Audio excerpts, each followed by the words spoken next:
My name is Carl Kaplan, and I am a 1985 WashU graduate of the engineering school and currently serve as the WashU Boston Network Chair. So I wanted to add two little notes. One is, as a graduate of engineering, I am so excited that we have an event with WashU grads who are brewers and brewing innovation managers. And we had an event from cider owners last week. Back in my day, we were just boring engineers, and oh, how far we've come with such exciting jobs that we've taken. The other thing I'd like to add, this event was a suggestion from one of our alums, and we are always very, very excited when we get more ideas for both in-person events, which hopefully will come in the near future, but also virtual events. So please let us know any ideas you may have. So on behalf of the WashU Alumni Association, I am very excited to welcome you to Beer Innovation, the intersection of art and science. Before we begin, I'd like to explain the format for today's session. You will only hear and see me and our presenters. The webinar will last about 1 hour.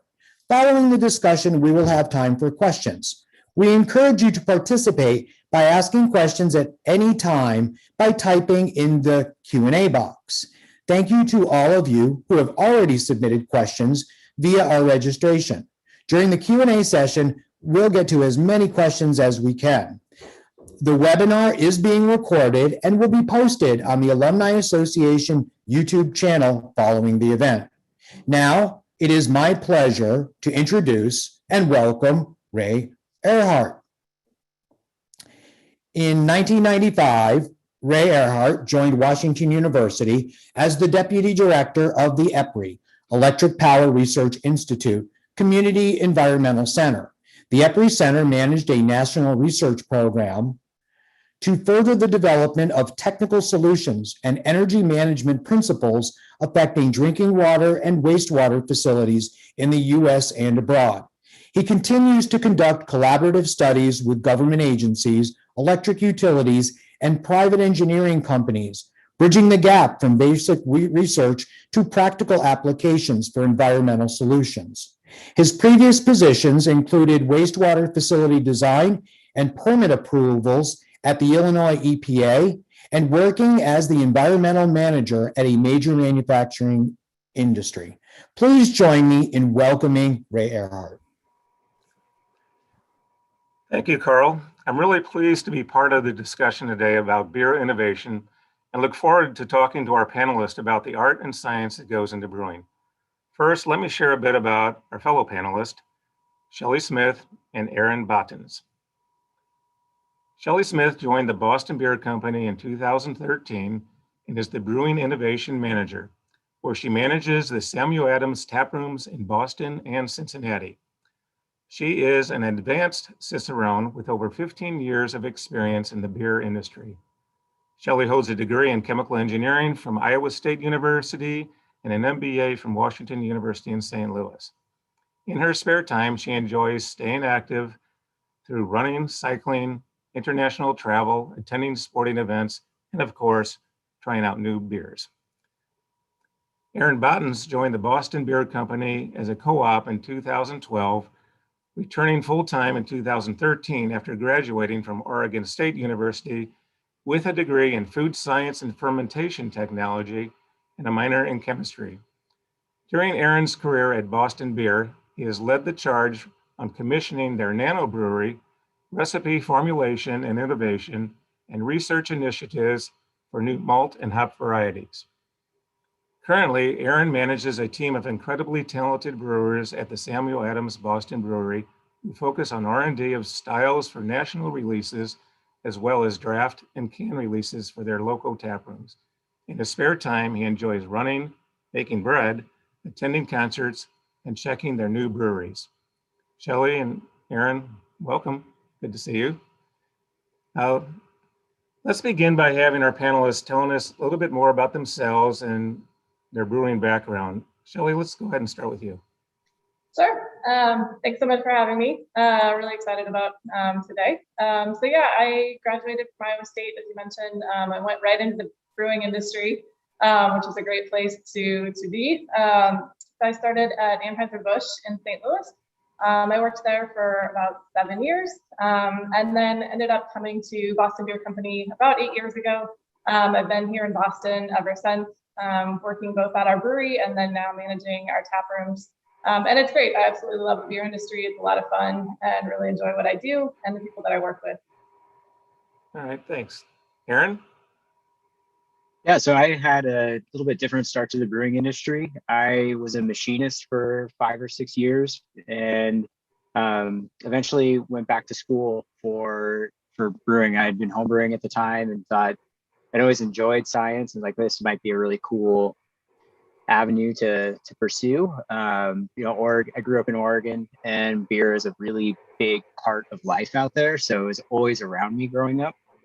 So I went back to school at Oregon State for a food science degree with fermentation option.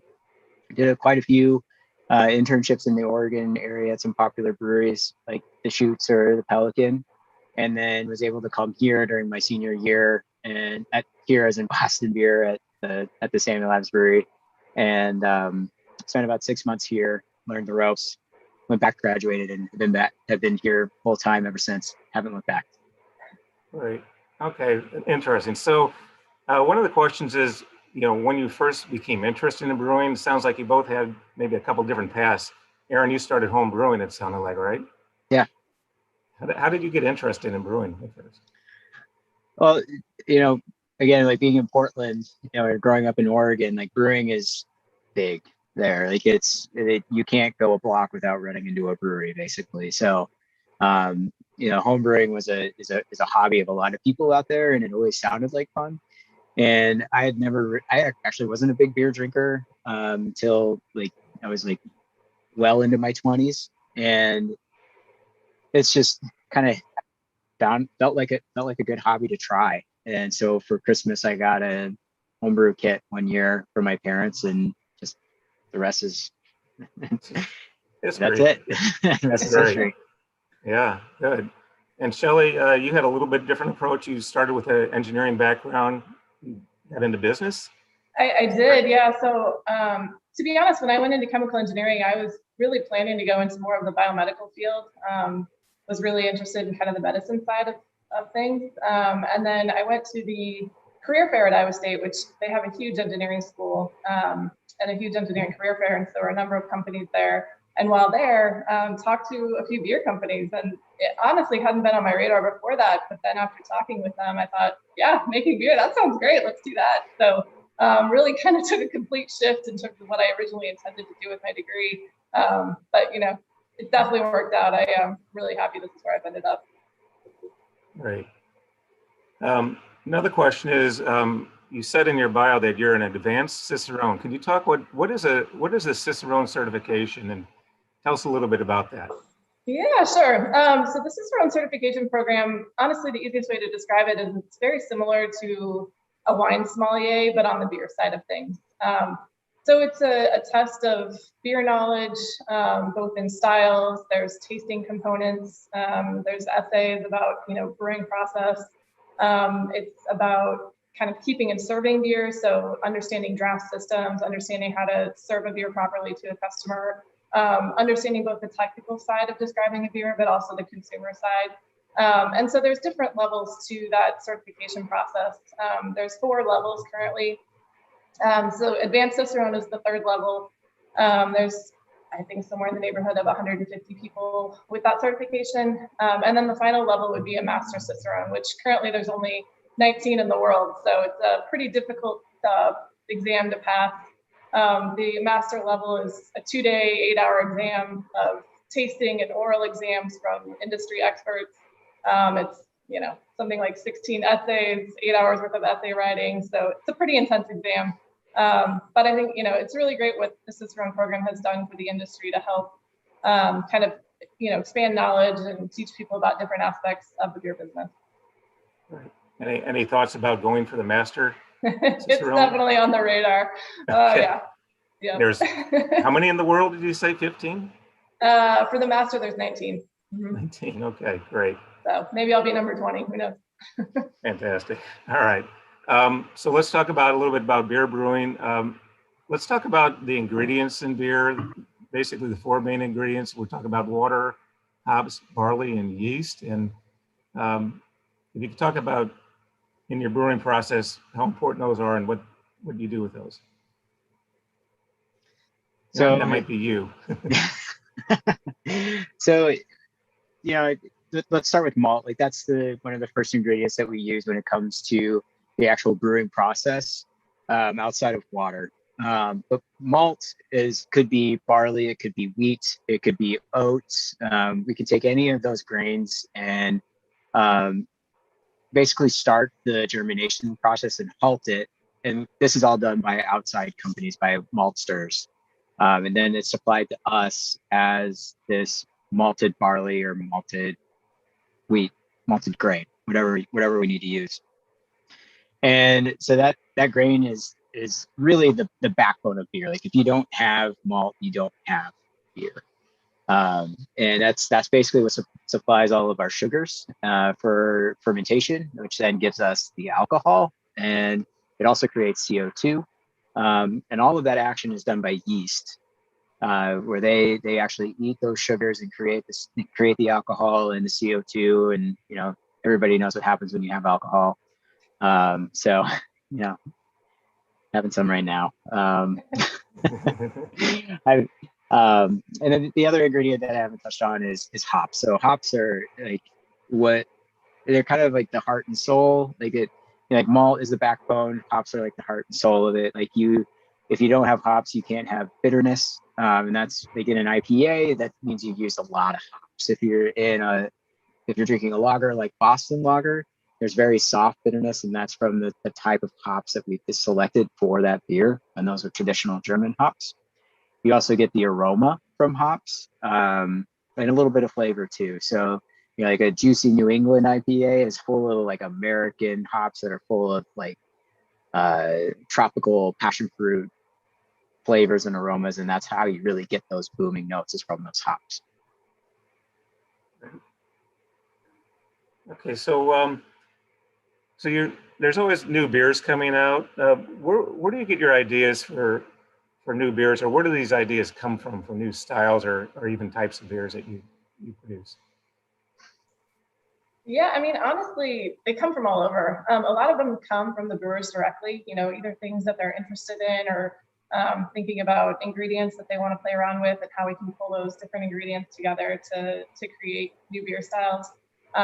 You know, some of it's just seeing what else is out on the market, different beers that we've tried that might inspire an idea. Sometimes they come from completely different sort of categories, cocktails, food, you know, even just experiences of what would be the beer that I'd really want to drink when I'm in this moment. So really we have ideas that come from all sorts of kind of ideas for the impetus and then just grow from there. So yeah, I'd say a number of places where those ideas come from. Do you have kind of a guess on how many different styles or types of beers that you guys produce in a range? I know there's a lot. That we produce? Yes. Gosh, I don't know. I think at one time we said we had something like 60 different beers out at one time. So definitely a big number. I think honestly with our tap rooms now, that number's probably grown exponentially. You know, here in the downtown tap room, we have 20 tap lines, and we're constantly putting new beers on, trying different styles and keeping those rotated with different innovative brews. And same thing at the Boston Brewery. There's, you know, 16 tap lines down there that are constantly rotating through different styles and different types of beer. So yeah, I think that number is probably far exceeds 60 at this point. So you get an idea for maybe a new beer. How does a new beer idea go from an idea into the market, or what do you have to do as a brewer to make that happen? So the process can be a month, it could be 6 months, it could be well over a year. It really depends on the scale of that project. So, you know, for instance, this year we released a non-alcoholic beer called Just the Haze, and that evolution of that beer was probably 2.5 years from from the concept to actual execution at our production breweries. In general, though, when we start developing a new recipe, we'll take that idea, and we actually have two brew houses here at our Boston brewery. One is the 10 barrel, which is the one you've seen in like all the commercials, a lot of the photography, or like even on our website, that's the one that's focused on. But we also have a smaller brew house that's 2.5 barrels, so it's nano size. And all of our innovation for our new style starts there.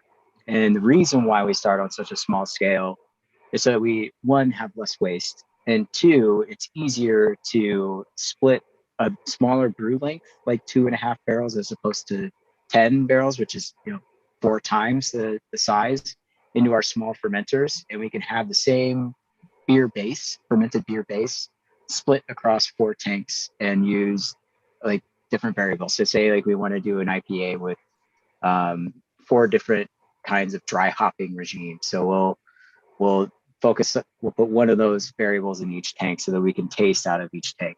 And from there, we'll taste all of those and come up with the best idea. Like, this one's great, this one's not so great. We'll move forward with these 2, rebrew, taste again, make some tweaks, and then we scale up to the 10 barrel and then onward. So this whole process can be, like I said, like anywhere from a month to like years. So when you're talking barrels, we're talking barrels about 30, 32 gallons. 31 gallons. So your small systems is around 60 gallons, right? Yeah, just about that, a little over 60 gallons. Okay. And if you were a home brewer, you would brew more like a 5 or 10 gallon batch, right?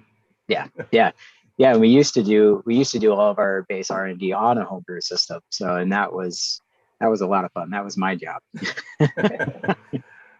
So let's talk about what kind of testing you do when you launch a new beer. You do a lot of, on your recipes, but what kind of testing do you do when you're launching a new beer? Yeah, there's really a number of tests that we do. I mean, honestly, a lot of tests happen even before we get grain wet. So we do concept testing. A lot of it's online. So we have a pool of consumers that we can pull and say, these are kind of the ideas that we're thinking about. Do any of these resonate? So we do a lot of research even before we start actually developing a beer. And then once the beer is developed, there's a lot of sensory testing that happens. So some of that is internally with panels of brewers at the brewery or at the tap room. Some of the testing that we do, specifically if it's going to be a product that goes to market, we would do consumer testing. So we would actually have consumers taste different versions of a beer and see which one they like best. That's definitely been an area where we've had to pivot a bit with COVID. We used to be able to do that with people that were coming in for tours. And so we could pull people off and say, hey, we're doing some research on these beers. And people were always happy to help out. So, so that was great. But, not having tours right now, we've had to come up with some different ways of getting that testing done. So we do have some facilities that we can go to that can recruit drinkers and do that similar testing. And then we've also, utilized people at the broader company to do some preference testing. So there's a number of sensory tests that we do in addition to kind of the concept testing, and then putting that all together to put the final beer that we're sending to market. So when you come up with a beer, you have a recipe. You come up with a beer recipe, different hops, amounts, grains, types, how you do the brewing. How much science and chemistry is involved in developing a recipe and improving on that?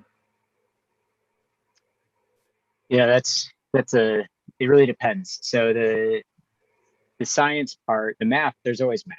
Like, math is everywhere.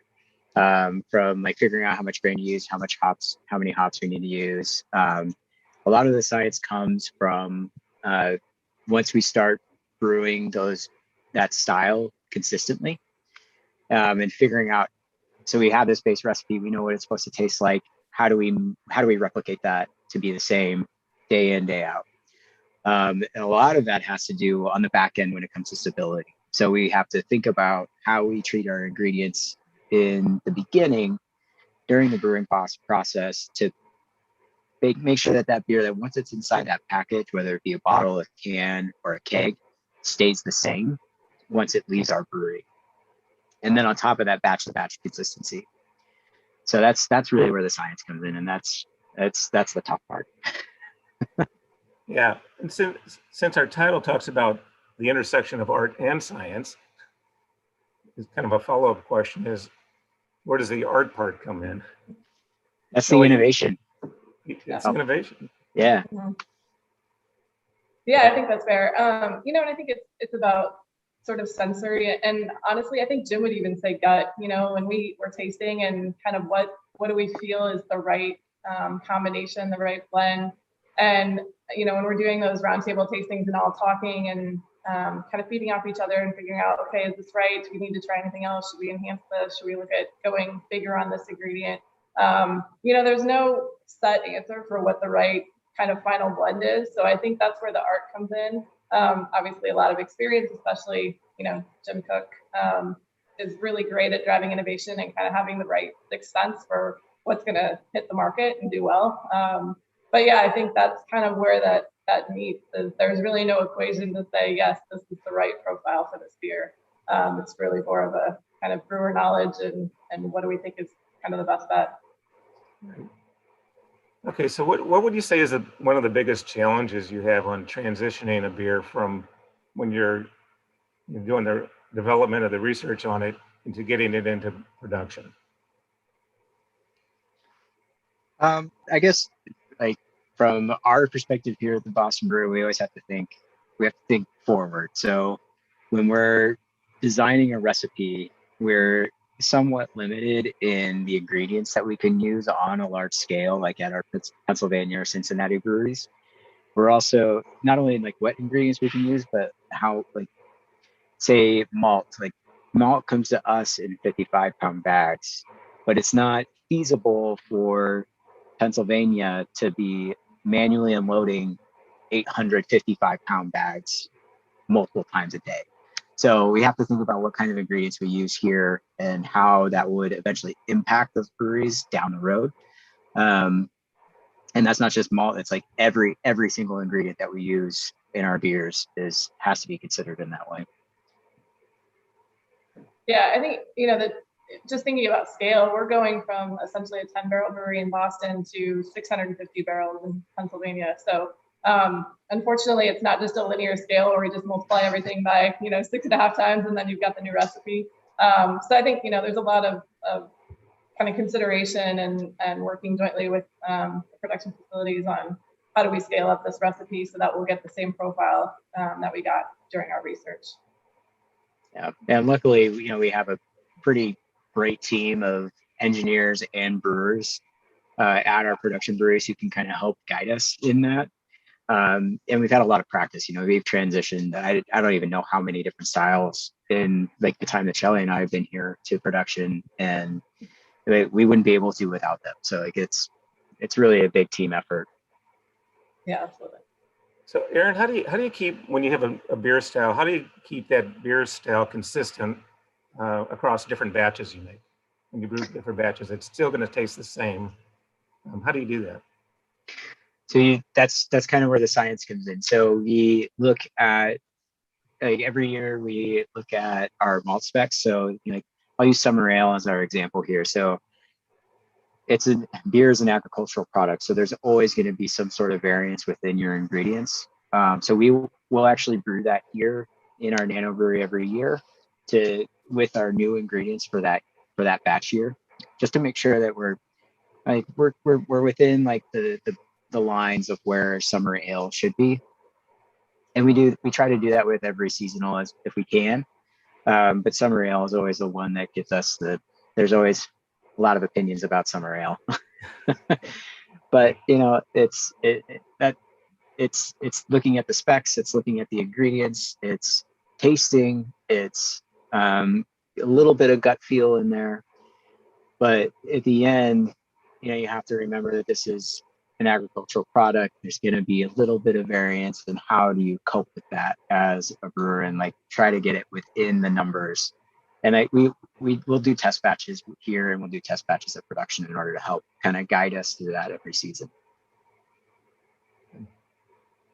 Okay, so what do you think will be the trends in beer innovation in the future? So what do you think those might be? $1 million question.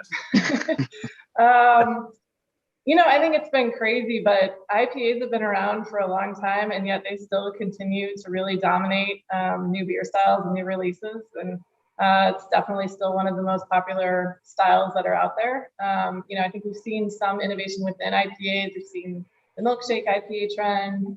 Brewed IPAs were a thing for a short period of time. So yeah, I think IPAs are going to continue to be a pretty heavy part of the craft beer scene. Honestly, I think the other area that we're really starting to see is health and wellness focus. We've seen a huge proliferation of NA beers, non-alcoholic beers out on the market now, and really a lot of innovation within that space in terms of not just being kind of there used to be one or two on the market, but now you can get non-alcoholic IPAs or stouts or, multiple different styles. And so I think you'll continue to see more kind of health and wellness focused, not necessarily all non-alcoholic, at least low calorie or low alcohol options as well. I think that space is going to continue to grow. Yeah, actually, there were a lot of questions submitted ahead of time by the registrants, and so I noticed there's a lot of questions on that we might get to when we get to the questions. We'll bring this up again. Another question I had was, do you do any barrel aging beer? We do. Aaron, go for it. Tell us what you think about that, Aaron. Let's hear it. Barrel aging is a passion of mine. I, for a short period of time, managed our barrel aging program here at the brewery. We have a pretty deep history of that within our company. The first one that might be like folks might recognize is Utopias. It started as Millennium, and then there's Utopias, which is our 28% ABV beer. And that spends a minimum of 5 years in oak. And that is released every other year. And this year just happens to be a release year. So we'll see that come through our breweries here in about 3 months to process and bottle. On the other end, though, we've had some history with Belgian beers and making sour beer. So there's a sour beer that we make called Cosmic Motherfunk. It's this mother beer that will blend into Belgian styles. So we have a creek that we blend this into called American Creek that's aged on cherries. And that KMF or Cosmic Motherfunk is aged in big oak foeders for years. Like we still have KMF that was put into wood, I think maybe even like 10 years ago at this point, still in wood. So like it's a long-term process. It takes a long time for that beer to mature and age to the point where we can use it. But when it's done, like it's amazing. How big are the wood foeder tanks? They are here at the Boston Brewery. We have 3 foeders that are 130 barrels. In Cincinnati, and I believe you can actually, or you used to be able to take a tour of the barrel room because it's right across the street from our tap room there. There's 175 barrel foeders. Yeah. And you give tours at these places, is that correct? Yeah, we used to. We haven't started our experiences back up yet. All right. You're on my list. Okay. So of the beers you developed, what would you say, which ones would you say you're most proud of? That's tough. Yeah. How can you choose amongst wide all open your children? Just pick a couple. Personally, for me, our newest release, the Just the Haze, our non-alcoholic offering, is probably the one that I'm the most proud of. Not only just because of the like technical aspect of making a non-alcoholic beer, like we've never done that before, and it's pretty new within the industry as a whole, especially in the United States. In Europe, they're pretty common, they're well known, but no one's really taken that step here. And we developed all of that within the last year, at least as far as brewing is concerned, during COVID times, and like that was especially hard to not only get equipment here on time, get it commissioned, get the ingredients here, get it tasted. Like all of this was a challenge for us. And we were doing it, while keeping long, like 6 feet of distance, mask on the entire time. And it was quite a challenge for both like emotionally and from a technical and brewing aspect. Yeah. I'm going to cheat a little bit. I'm going to give two. I think one is Cold Snap. Cold Snap was one of the first beers I ever worked on when starting at Sam Adams. So that was always held a special place in my heart. I love that beer and just love that it withstood the test of time. And then the other beer I'd probably have to say is 26.2 Brew. For me, that was just an awesome experience to kind of combine two loves that I have in terms of running and brewing beer. So that's probably the other one that I would have to say is very It's a close to me. shameless plug. I know. It's true. It's true. So Shelley, how do you guys come up with names of new beers? Where do those come from? Do you have a bunch of people to sit around and throw them in a hat, or what do you guys do? Basically. Yeah, I mean, I think, pretty much anyone open to suggest names. So yeah, a lot of times we'll throw out names, or the brand team will work closely with them on coming up with names. And yeah, it's pretty much anyone that wants to throw an option in the ring, fair game. Great. Okay. So just so we all know, this week is actually American Craft Beer Week. We all know that. And so my question is, can one of you explain what is American Craft Beer Week? And also, are you guys doing anything special to celebrate it this week? Sam Adams. Sure. So American Craft Beer Week is essentially a week-long celebration. It's always in the spring. It's really about, celebrating local beer and local breweries and supporting your local craft scene. And so a lot of breweries will do special releases or collaborations to kind of celebrate the week. So I know we're doing special releases at both of our facilities. So here at the tap room, hopefully I'm not letting the cat out of the bag. We'll be releasing a Seelbach beer. So it's based off the Seelbach cocktail, which is named after a Louisiana hotel, but essentially it's bourbon and bitters and Cointreau and champagne. So we've kind of taken that cocktail concept and then developed a beer off of that. So we'll be releasing that when we open later this week. And Great. here down at the Boston Tap Room, we're releasing a specialty version of. So we have 3 brewers here who have the name Bob, and so they have a series called the 3 Bob series, and this one is aged on a bunch of different peppers. It's a porter. It's a smoked porter with guajillo and jalapeno and chipotle flakes. And it was barrel aged in tequila barrels, so that's another part of that barrel aging program. We'll be bottling that actually tomorrow for release this weekend. Okay, so when you say release, can you get these around the country, or you have to be local by one of your tap rooms to get these?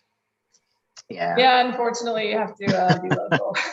Do you do any shipping or? We don't do shipping of beer. Honestly, it's really difficult. There's a lot of legalities around it. Every state has different regulations, and unfortunately, they don't make it too easy to ship beer. So for now, it's just local at the tap rooms. When you release that, how long will that last? One of those special releases? Less and less time now that people are getting out and drinking more and buying more beer. So okay, great.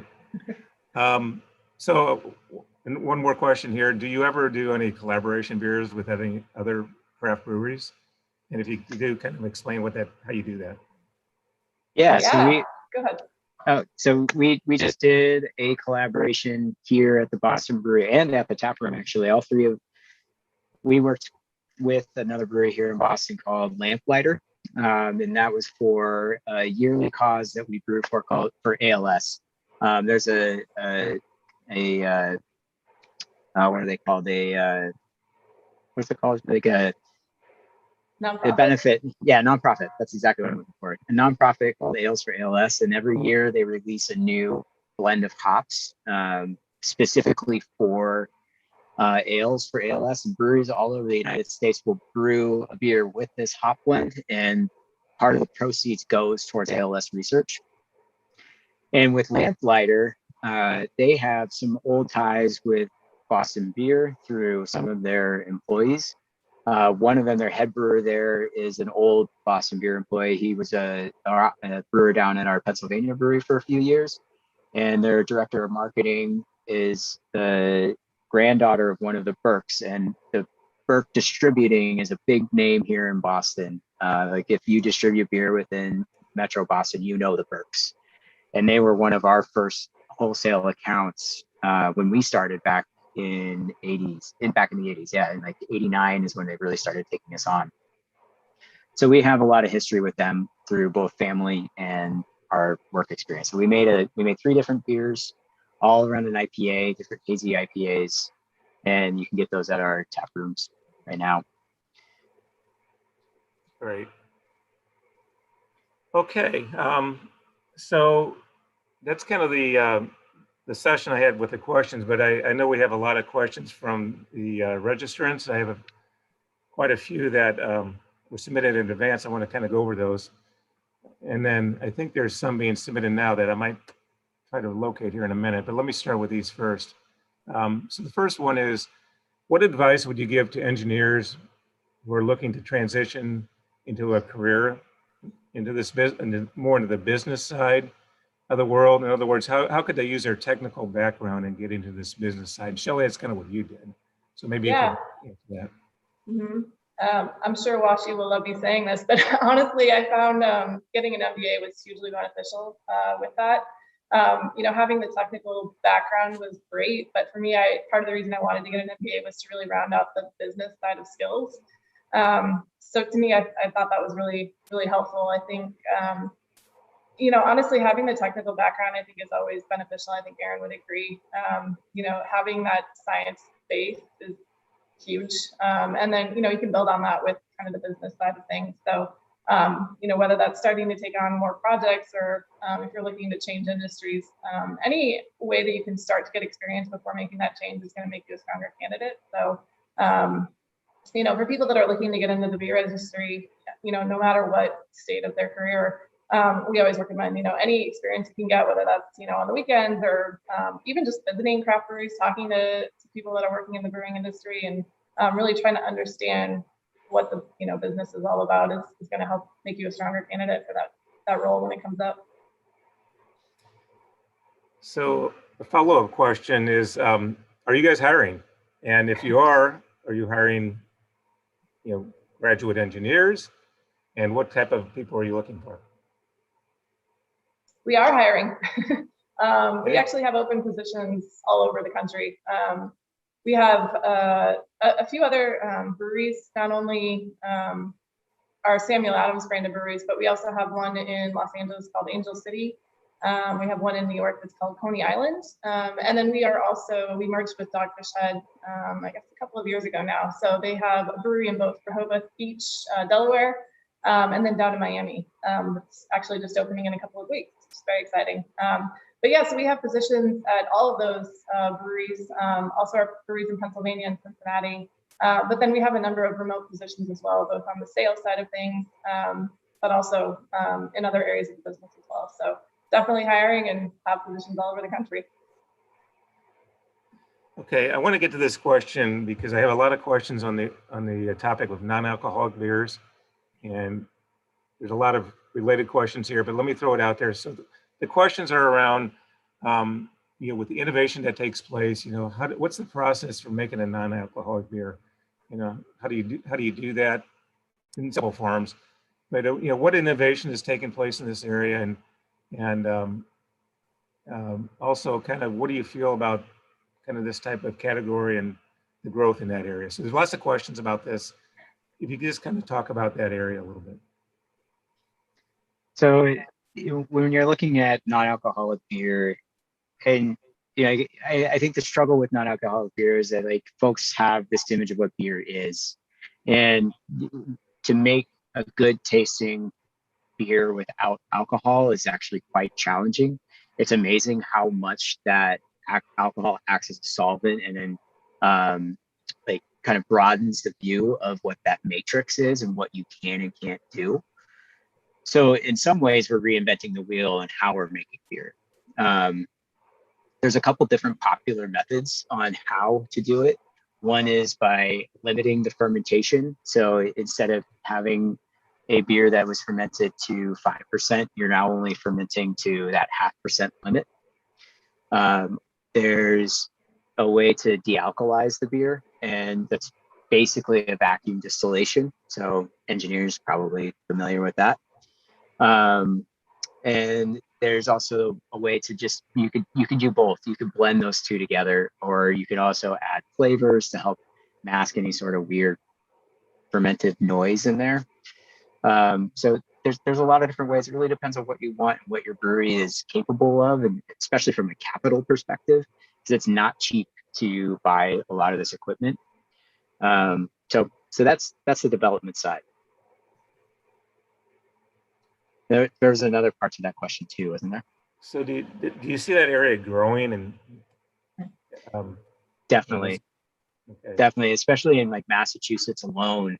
We have athletic brewing here, which is growing exponentially at this point, and we're seeing more and more non-alcoholic brands pop up just as independent breweries, or even well-established breweries that are starting to create their own non-alcs. Yeah. Okay. Is it more costly, other than the capital cost of the equipment? If you're brewing a beer, does it cost more to brew a non-alcoholic beer? Or? I'm not sure. I luckily don't have to deal with the counting the pennies of the beer making part, but Okay. I don't know. But it's I mean, something honestly, I think it's similar. You're still using high quality ingredients, and I think that the cost shift probably from some aspects to others, but net, I'm sure it's pretty similar. Did you see this as a growth area? Yeah, absolutely. Yeah. Okay, great. So here's a good question. This might be for you, Aaron. So what publication or book, or what would you suggest to somebody who wants to brew, maybe do home brewing for the first time, just getting started? Yeah, so there's a popular book by Charlie Papazian. He's the guy who started the Homebrewers Association. That's the first book I had, and there's lots of recipes in there. There's a lot about technique and how you can build your own equipment. It's a really good baseline. If you want to get more technical, I would look at Brewing by Michael Lewis. That's probably a little too deep for most homebrewers, but if you really want to nerd out and like learn a little bit about beer and like how it's made and the calculations behind that, like that is a great reference. And I guess there's lots of websites for beer brewers, and there's probably some homebrew shops around too. Yeah, the Google machine will get you far. That's true. Honestly, there's a lot of homebrewing clubs too. I know at least in the Boston area, there's at least 2 or 3 clubs that will meet, maybe virtually right now, but can meet and talk about homebrewing and share ideas and troubleshooting, and so that would be another great resource to look into if you're really interested in homebrewing. Okay, there's a question about all these latest beers that are coming out, and those fads and different types of beers and all the different types of IPAs and sours, and how do you stay on top? The question is, how do you stay on top of what people want without kind of giving up your traditional styles, and how do you decide what trends to invest in and which to ignore? Yeah, and I think especially at Sam Adams, we have a real heart in sort of the traditional styles. I think especially the traditional German styles. That's really kind of what the company was originally built on. So we keep those near and dear, and honestly, there's still a heavy part of the rotation of beers that we release, both commercially as well as at our tap rooms. You'll often find really great examples of traditional styles, and even can releases that we'll do out of the breweries as well. But it is important to kind of focus on the innovation side of things too, and really unique beers, different ingredients, different kind of combinations of ingredients. And so we definitely keep a pulse on what's happening in the industry in terms of different styles that are coming out or starting to trend. And we'll experiment with different beers within that. I think we make the decision to release a beer based on when we feel it's a beer that's ready to be released. So it's really a little bit less about what's the hottest trend and the latest fad, and more about developing a beer that we're really proud of and ready to share with the market. So a person asked the question, how do you think the beer industry is changing? And what would be next? What's going to happen next in it? And what do you think is missing in the industry right now? I guess for years we saw the beer industry, like breweries opening like at an almost exponential rate. I think now, unfortunately, we're going to start to see some of those close, just from inability to keep up and keep the lights on. But hopefully we'll see a rebound from that. And I think the next trend, like honestly, like the NA stuff is huge, IPAs are huge. Oh, and some sort of variation within that. I'd love to see sours come back. That's always been something that's just kind of been like hiding in the foreground that hasn't really been able to take off in a way that I think a lot of us have hoped. But yeah, that's what I see. Okay, here's a question. It's kind of asking if you tried to develop a kind of a new beer and it didn't work out for some reason. Can you talk about, have you tried a new beer or tried to develop beer and for whatever reason you didn't make it to the market or didn't work well? Can you talk about that? Yeah, go ahead. Yeah, I mean, sometimes it's interesting. We'll go through iterations and 40, 50 iterations of a beer style that we're developing and just not getting it right. And the great thing is we will not release it until we have it right. And we've certainly had styles that we worked on. We did multiple iterations, and kind of at the last minute just were like, this is not the right beer, and completely pulled it and replaced it with something else. I remember specifically when we were working on our Nitro series, we had a series of Nitro beers that we released, I guess, it was probably 5 or 6 years ago at this point. And there were a number of styles that we were trying on Nitro and really found there were some styles that do not work at all. I just remember, I think it was like a peach saison that we put on Nitro, and it tasted like salami, and it was absolutely disgusting. But terrible. That's the fun of innovation. You never know what's going to happen, and try things, and sometimes it works, and sometimes it definitely doesn't. So it keeps things interesting. Here's a question asking if you ever considered making or recreating an ancient beer recipe. We have. There's a beer called Sati, which is a Norwegian ale that is brewed over juniper boughs. And we did that here at the Boston Brewery, where we brought in a bunch of juniper berries, juniper boughs, and created like a juniper water. And the brewery smelled like juniper for months afterwards. But it made a really interesting beer and was part of that historical style. We also make B375, which is a colonial style ale. It's brewed with molasses, and we make that consistently throughout the year for one of our local accounts here in Boston. Right. There's another question a little bit similar. So outside the U.S., so do you do any innovative or marketing beers internationally? And are there anything that you're watching internationally that you might be looking at doing? We do a little bit of international beer and some of our other products as well, so ciders and teas, mostly in Canada. We have a very few select markets throughout the rest of the world where we supply beer, but it's really, really limited. Honestly, the vast majority of our focus is internally in the US. I mean, I think to speak to volumes, we have, I think, 2 people that work on our international business. So that kind of tells you how much of a percentage it is for our total portfolio. But in terms of looking at trends, yeah, absolutely. I think Aaron mentioned that in Germany, the non-alcoholic beers have been around for quite some time and have a number of different styles. It's really pretty mainstream to find non-alcoholic beers there. So yeah, I think we kind of keep a pulse on it, probably less so than we do within the US, but it's an area of exploration and kind of getting new ideas. So it's worth kind of keeping your finger on the pulse of what's happening. So there's a question about seltzers. Do you consider hard seltzers as beer? And what are you doing in that area? So we consider seltzer to be a malt-based beverage because we do use malt in order to ferment the alcohol base that is truly that So yes, it is technically malt-based beverage or beer. And a lot of that work is not done by the brewing team specifically. It's done by another team within the Boston Brewery that focuses on products like Truly and Angry Orchard, Tura, a alcoholic kombucha, Twisted Tea, all of those. Okay.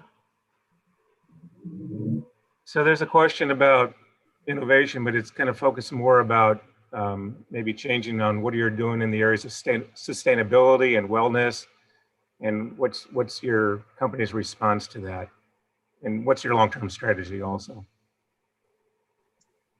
Yeah, I mean, I think at a broader level, the long-term strategy is really to continue to create high-quality beverages for the U.S. craft beer consumer. That's our primary focus. So, however that manifests itself. In terms of kind of health and wellness, it's definitely something that's on our radar. You know, I think the non-alcoholic beer that we released, the Just the Haze, specifically speaking to that sort of trend. And it's something that we look at in terms of our lineups at the tap rooms as well. You know, thinking about having some low alcohol options or things that you know, kind of focus on that space. It's a little bit tricky. You have to be a little careful. Being in the alcohol industry, you can't actually make any health claims. So when it comes to the wellness side of things, it's a pretty fine line in terms of suggesting any health benefits from a beer. But you know, it's thinking about quality ingredients, thinking about kind of the overall profile of a beer, and keeping all of that in line. Great. So there's a question on when will your tap rooms reopen? Good news, we're reopened. Yay! Yes. Right. So the our tap room downtown is now open. It's we're just open on the roof deck right now. So primarily outdoor space, and that's Wednesday through Sundays. And then the brewery is open as well. So come on down and get a beer. So how did your sales do, or were you impacted by the pandemic at all? Oh, absolutely. Yeah. Yeah, I mean, I think, you know, as every brewer, and honestly, probably everybody in the industry had to shift in terms of how we were doing our business. So we did close all of our locations here at the tap room, and I guess the brewery as well. We went to a to-go model only. So we, you know, people could place orders online for crowlers or for merchandise and come by the tap room and pick that up. But obviously not seeing kind of the same volumes or sales that we were seeing when we were fully open. So yeah, it was definitely an impact, but hopefully we're on the other side of that now. So there's a question. So are you considered an independent brewer? You're not owned by one of the large conglomerate brewers, are you? Nope, No, we are still. Go ahead. Yeah, we're still independent. Boston Beer is so Boston Beer acts as like an umbrella company, but we are an independent brewer. Or Samuel Adams is an independent brewer. I have this question that came up. I think this is for me rather than for you. It's about our engineering department. It must be from one of our alumni from the 90s, talking about looks like maybe they did a little bit of brewing here back in the 90s, and we're looking at entering the AICHE competition. I wanted to know if we're doing anything at Washington University in engineering school. And I'd like to proudly respond to that Dr. Ramani and I started a Zymergy class as an engineering elective in the engineering school. What you see in the background is not our laboratory, by the way. I wish it was. But we've had a great time doing it. What we're working with students to kind of help them, you know, apply their engineering knowledge they learned in more of a practical way, which is a good thing to do. I do have one story on that one of my student groups made a beer that I couldn't believe they were putting mangoes and everything in there. And I'm saying, what are you doing? You don't know what you're doing on beer yet. But the beer came out fantastic. And so you know what they named it? Lack of Confidence. Said you have to have a name, so they called it Lack of Confidence. It was probably the best beer that whole semester. I'd wish my students could talk to you about some of the stories you talked about today, about how you develop beers, because it's truly, it would be useful for them. What I'm going through questions, Jenna, I think I got most of these in here.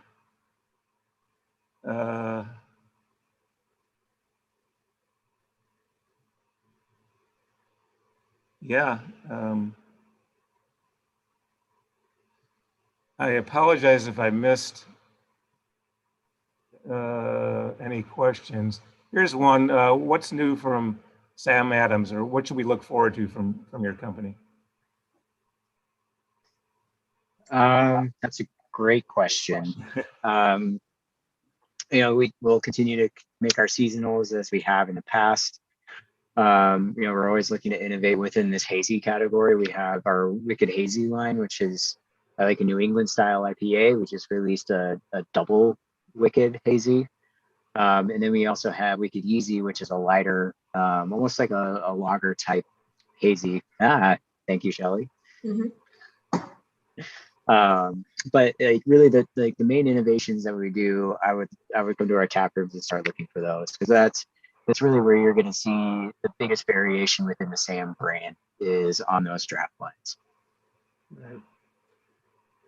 Okay, well, I think we're reaching the top of the hour. I think this is very interesting. Wish we could talk more. I did notice that you did put a link in there for job postings in the chat. Somebody did. Did you do that, Shelley? I think Jenna did that. Okay. Thanks, All Jenna. right.